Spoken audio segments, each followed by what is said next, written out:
Assalamualaikum warahmatullahi wabarakatuh. Apa kabar pemirsa? Senang sekali rasanya dapat berjumpa kembali dengan Anda. Bersama saya Ergi Firyati akan menemani pemirsa semua dalam program Dialog Spesial dari Desa. Pada episode kali ini kita akan mengangkat tema penanggulangan kemiskinan melalui program Desa Cinta Statistik.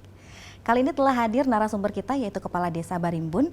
Apa kabar Bapak Ari Kurniawan? Alhamdulillah baik. Alhamdulillah. Nah Pak Ari, baru-baru ini Desa Barimbun ini kan telah dicanangkan menjadi desa cantik pada tanggal 19 September 2021 langsung oleh Bupati Tabalong ya. Nah desa cantik, nah ini agak menarik nih. Bisa dijelaskan nggak sih apa itu desa cantik? Desa cantik itu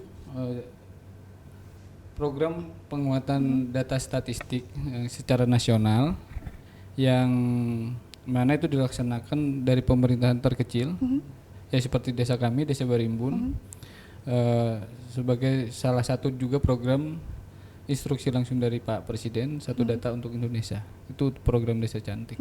Desa Cantik berarti cinta statistik. Cinta statistik. Cinta statistik. Nah, lalu kenapa nih Desa Barimbun ini dicanangkan atau dipilih sebagai desa cantik? Iya, kami kenapa Desa Barimbun ya pertanyaannya? Jadi gini, sebenarnya ada kriteria dari 5 desa, terutama dari Kabupaten Tabalong. Tidak disebutkan desa mana saja, tapi kebetulan juga saya tadi bertanya ke teman-teman di BPS bahwa kenapa Desa Barimbun itu dikarenakan melihat dari potensial desa, terus dengan IDM, Indeks Desa Membangunnya.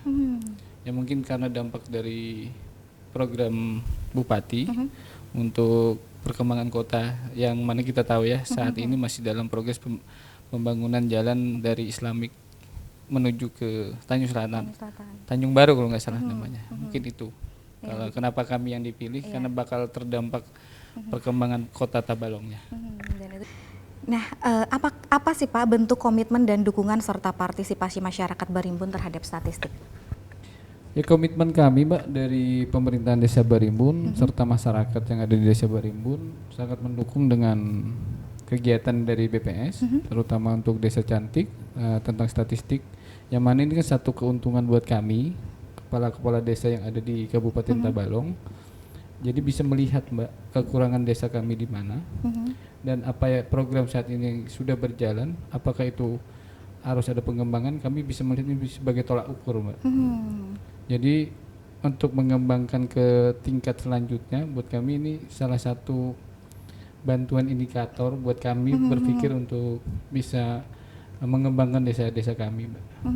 Dan dari pihak masyarakatnya sendiri berperan aktif ya membantu dari pemerintahan desa lalu BPS sendiri gitu ya Pak ya? Ya, ya alhamdulillah khususnya Desa Barimbun itu tidak ada penolakan pertama Mbak, dan senantiasa memberikan data sesuai pertanyaan-pertanyaan tim dari khususnya Desa Cantik di desa kami. Nah, kerjasama apa saja nih Pak yang sudah terjalin dari pemerintah desa dengan Badan Pusat Statistik untuk mendukung Desa Cantik ini? Oke, untuk saat ini kerjasama sebenarnya sih bukan kerjasama, kami sharing knowledge data yang mana dibutuhkan BPS itu sebaliknya juga dibutuhkan desa kami, Mbak. Ya, salah satunya tadi, Pak. Dari situ kami bisa melihat, ya, terutama kalau ini karena kemarin Desa Cantik itu kan temanya pengentasan kemiskinan. Pengentasan kemiskinan itu kan banyak hal sebenarnya, Mbak. Ya, jadi kita bisa mengukurnya dari tingkat pengangguran di desa kami. Kami dulu ya, Mbak, yang nggak usah desa-desa lain. Artinya dari situ kami bisa melihat tingkat pengangguran kami di angka berapa persen, yang usia produktif 20 sampai 35. Itu salah satu alat buat mempermudah kami untuk mengevaluasi bahwa apa program yang akan dikerjakan di desa kami untuk di tahun-tahun mendatang, Mbak. Ya, berarti berkolaborasi dengan BPS dengan sangat baik ya dari pihak Desa Cantik sendiri ya? Iya. Memang tujuannya itu. Ya, oke baik pemirsa, jeda dulu sebentar. Setelah ini saya mau bertanya mengenai program penanggulangan kemiskinan. Tetap di program Dialog Kabar dari Desa. Kembali lagi pemirsa di program Dialog Kabar dari Desa. Sesuai yang tadi sudah kita bicarakan di segmen pertama, memasuki ke program Desa Cantik Statistik ini. Apa sih Pak dampak dan manfaat dari pelaksanaan Desa Cantik ini? Untuk dampak dan manfaat ya kalau untuk dampak sih sebenarnya nggak ada Mbak ya, cuman lebih ke manfaat. Khususnya kami di Desa Barimbun itu manfaatnya ya, kami di pemerintahan Desa Barimbun beserta BPD, RT dan jajaran kami itu kami bisa langsung melihat apa saja yang harus kami pelajari sih untuk membuatkan satu proyek ke depan untuk masyarakat kami, Mbak. Jadi pengembangannya luar biasa dengan program Desa Cantik ini, Mbak. Itu sih manfaat. Sangat membantu untuk perkembangan dari Desa Barimbun ini. Iya, Pak, sangat ya, membantu desa. khususnya kami di pemerintahan desa. Karena buat saya ini sebagai indikator, sebagai acuan, Mbak. Jadi kami kan 6 tahun, Mbak. Jadi dalam 6 tahun itu di tahun kedua, ketiga dan seterusnya ada beberapa hal yang baru untuk kami di Desa Barimbun, terkhusus kami dulu. Apakah sudah nih dilakukan di Desa Barimbun ini dalam mendukung program dari registrasi sosial ekonomi 2022 nih? Untuk program Sosek ini sudah berjalan, Mbak.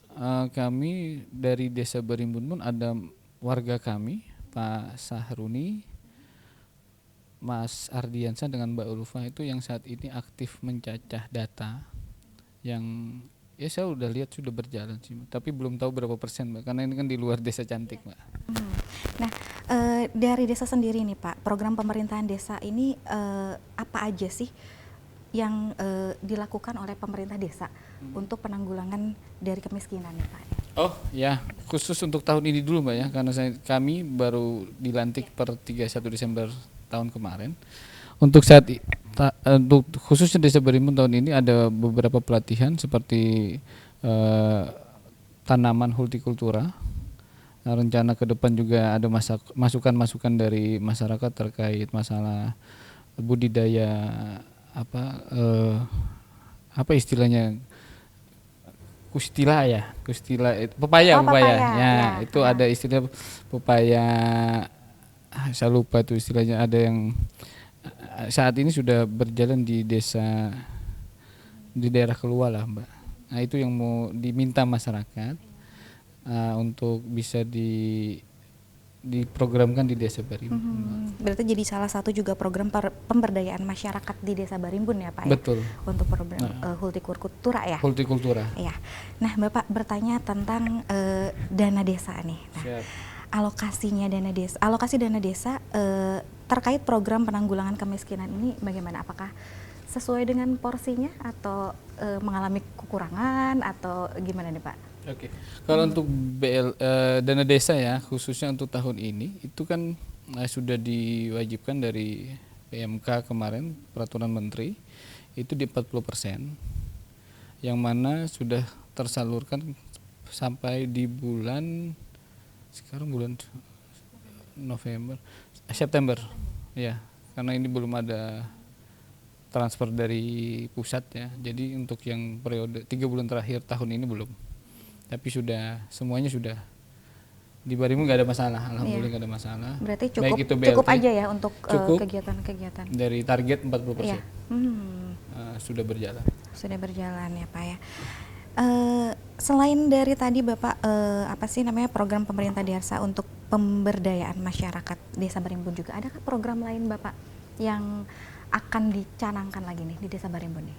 Di Desa Barimbun. Ya sebenarnya saya kemarin sempat diskusi dengan ya Bapak Bupati, saya mencoba untuk menyampaikan apa sih Pak potensi desa kami, Desa Barimbun, yang mana saat ini daerah kami, khususnya Desa Barimbun kan dikelilingi hutan perkebunan pertanian karet. Ya siapa tahu dari situ kan ada buah pemikiran dari beliau yang bisa saya ekspresikan di tahun-tahun mendatang. Mungkin beliau meminta untuk jadi wisata karena saya melihat potensi itu ada, karena sudah ada contoh kan. Tahun ini aja kita salah satu desa di Desa Padang Panjang Kecamatan Tanta. Ya, sahabat saya Pak Mukti, beliau mendapatkan predikat 6 besar di Taman Wisata Laburan. Ya, itu yang memacu saya untuk apa nih, untuk Barimbun. Betul. Jadi ya buat saya itu kan positif, Mbak. Selain mendatangkan perubahan yang baru, bahkan itu kan bisa menciptakan lapangan pekerjaan. Nah, dari situ sih saya melihat potensi Desa Barimbun ke depan tuh apa yang bisa dikolaborasikan.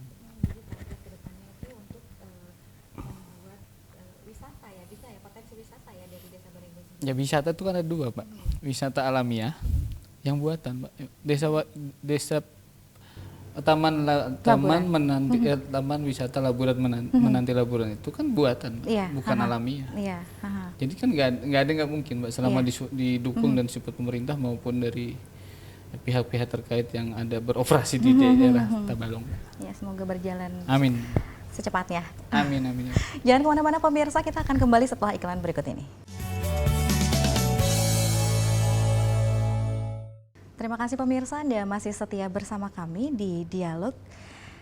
Baik, berbicara mengenai profil dari kepala desa. Nah, ini agak sedikit pribadi ya, Pak ya. Nah, profesi sebelumnya nih, Pak Kades, Pak Ari Kurniawan ini sebagai apa nih dulu sebelum menjabat sebagai kepala desa? Oke, terima kasih, Mbak. Saya sebelum menjadi kepala desa, saya dulu salah satu karyawan di perusahaan pertambangan yang ada di wilayah Tabalong. Saya di situ 8 tahun. Saya mengakhiri di 2017. Prosesnya ya. Nah, karena bidang saya juga bukan cuma salah satunya di pekerja sebagai karyawan, saya juga ada usaha 6 tahun kurang lebih ya, bersama-sama keluarga juga membangun. Nah, akhirnya ada kesempatan di 2021 ada pemilihan kepala desa. Ya, kenapa bisa banting setir, Pak, dari pekerja tambang lalu tiba-tiba menjadi kepala desa? Itu kan jauh lah, Pak ya, kalau misalkan kita lihat kolerasinya gitu. Nah, gimana nih? Ya, kalau dibilang banting setir sih enggak, mungkin apa ya istilahnya ya, saya itu melanjutkan tradisi aja. Melanjutkan perjuangan Keluarga. Yang mana notabene kan di Desa Barimbun tuh, kalau mau dilihat sejarahnya, dari tahun 89 sampai 2014 itu semuanya kami, Mbak, keluarga kami. Jadi turun-temurun ya, Pak ya? Iya, ini bukan titisan ya, Mbak ya. Dinasti berarti ya, Pak ya, kalau gitu ya. Ya, dinasti miniatur lah, Mbak. Bukan yang big lah, Mbak. Nah, sudah berapa lama nih Bapak menjabat sebagai kepala desa Barimbun? Per tanggal hari ini 10 bulan. Karena 10 bulan? Ya, saya dilantik 31 Desember di Pendopo. Pendopo Tabalong Bersinar. Dari background pendidikan Bapak sendiri, dari pegawai tambang lalu ke kepala desa. Ya. Nah, dulu senang banget pelajaran apa nih, Pak? Saya? Iya. Untuk pelajaran ya. Saya tuh senang ekonomi sih sebenarnya, Pak. Ekonomi. Ya. Mungkin sosiologi, Pak? Bukan. Lebih ke bukan berhitung sih, Mbak. Kayak bikin table gitu, Pak. Kan biasanya kalau misalkan kepala desa paling nggak harus memiliki kedekatan yang bonding lah, Pak ya, dari kepala desa dengan masyarakat ini. Kesulitan nggak sih, Pak? Awalnya. Stres saya 3 bulan. 3 bulan. Apa pertama. yang dilakukan selama 3 bulan ketika Bapak stres? Apakah pengen mundur gitu atau justru malah pengen terus melanjutkan perjuangan buat jadi kepala desa? Sebenarnya setiap manusia itu kan punya titik tertentu ya, Mbak ya, di mana kita bisa bertahan untuk melanjutkan atau bertahan untuk benar-benar stop. Tapi buat saya itu kan pengalaman ini pengalaman baru. Saya sudah mengangkat sumpah juga selama 6 tahun ke depan saya harus menjadi seorang pemimpin, dituakan karena jabatan, Pak. Jadi saya berpikir di 3 bulan pertama itu, apa bedanya di saat saya bekerja selama 8 tahun? Apa bedanya di saat saya berwirausaha selama 6 tahun sebelumnya. Jadi buat saya tantangan, saya bukan suka tantangan sih, cuman buat saya ada sesuatu yang harus saya lakukan. Di posisi saya pun saat itu di posisi-posisi yang bisa dikatakan ya mungkin galau atau stres dengan, karena kan kebiasaan yang dulu sangat berbeda dengan karena waktu saya bekerja, saya menerima instruksi. Di saat saya berwirausaha, saya membuat suatu kebijakan. Di saat saya di birokrat, saya harus melihat bahwa bukan cuma kebijakan, bukan cuma instruksi, tapi saya harus melihat semua. Jadi apa ya istilahnya kalau bahasa kerennya itu helikopter view-nya harus lebih terbuka, karena banyak Mbak pelajaran-pelajaran, pengalaman-pengalaman dan ilmu yang saya dapat selama 10 bulan, bahwa setiap masalah itu selama kita bisa yakin, bisa memberikan keyakinan ke lawan bicara atau konstituen ya istilahnya itu, buat saya sih nggak ada masalah sih. Selama ini Pak, selama menjabat 10 bulan menjadi kepala desa, tadi kan kita di belakang sempat ngobrol nih. Betul. Katanya kalau jadi kepala desa ini harus siap siaga, menjadi kepala desa yang siaga lah ya. Betul. Selama 24 jam harus diketok. Pernah Pak? Pernah. Dapat kejadian yang urgensi, yang dari yang urgensi atau mungkin yang enggak juga tiba-tiba diketok gitu Pak? Ada, saya ada fase itu saya lewati hampir 3 bulan yang lalu ya. Karena ada masyarakat kami meninggal dunia sekitar jam 4 sampai setengah 5 pagi Pak. Dengan kondisi hari pagi itu ya, subuh itu hujan gerimis, tapi buat saya ya karena itu sudah tanggung jawab Mbak ya. Masyarakat datang ke rumah minta bukakan apa namanya, minta bantuan ya minta bantuan untuk membukakan kantor untuk ngambil kunci ambulans kami. Ya walaupun saya kan bukan yang jaga kantor Mbak ya. Cuman adalah saking dekatnya berarti Bapak dengan masyarakat ya Pak ya, sampai masyarakat langsung gitu datang ke Bapak? Saya sih kalau dibilang dekat banget dengan masyarakat sih enggak juga sih Mbak. Buat saya gini Mbak ya, kalau saya bilang bahwa saya sangat dekat masyarakat itu berbohong saya. Karena di antara 1.550 yang berakal ya, yang benar-benar berakal, maksudnya yang punya pemikiran lebih, dalam artian sudah dewasa, pro kontra itu biasa. Jadi buat saya kalau dibilang dekat nggak juga. Dekat bagi yang pro saya. Kontra ya sudah, baik saya belajar dari situ. Dia mau ngomong apa tentang saya. Buat saya selama saya bisa membuktikan, saya bisa memprogram apa yang harus saya kembangkan di desa. Itu aja jawaban saya. Jadi yang nggak perlu digubris lah. Terakhir harapan dari Pak Kades sebagai kepala desa dari Desa Barimbun ini, harapannya sendiri terhadap masyarakat dan untuk Desa Barimbun sendiri ini apa nih Pak? Oh, kalau ini panjang Mbak ya, lebih panjang dari yang tadi. Karena buat saya gini Mbak ya, saya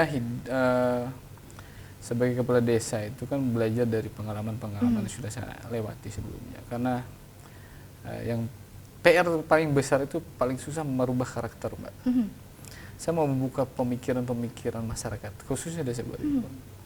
Karena banyak hal yang bisa dilakukan tanpa harus, ya saya bukan anti diprotes atau anti dikritik, bukan, cuman ada baiknya atau ada kalanya. Kenapa nggak bisa didiskusikan saya seperti Mbak? Ada hal yang kira-kira mengganjal, sampaikan aja Pak, atau pembekal atau Pak Kades kapan ada waktu lebih kita terbuka diskusi. gitu ya. Saya lebih suka daripada habis di warung Mbak. Walaupun itu rezeki buat si tukang warung, cuman kan kerugian mereka itu tidak mendapatkan informasi yang valid Mbak. Ketika kita menjadikan satu isu tadi ke dalam diskusi, di situ akan keluar yang namanya solusi.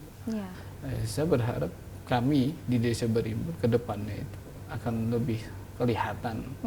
Karena buat saya pribadi, dengan posisi saya saat ini sebagai kepala desa, ke depannya Barimbun itu bukan cuma di tahun ini Mbak. Bahkan saya berharap yang duduk di sini bukan cuma saya.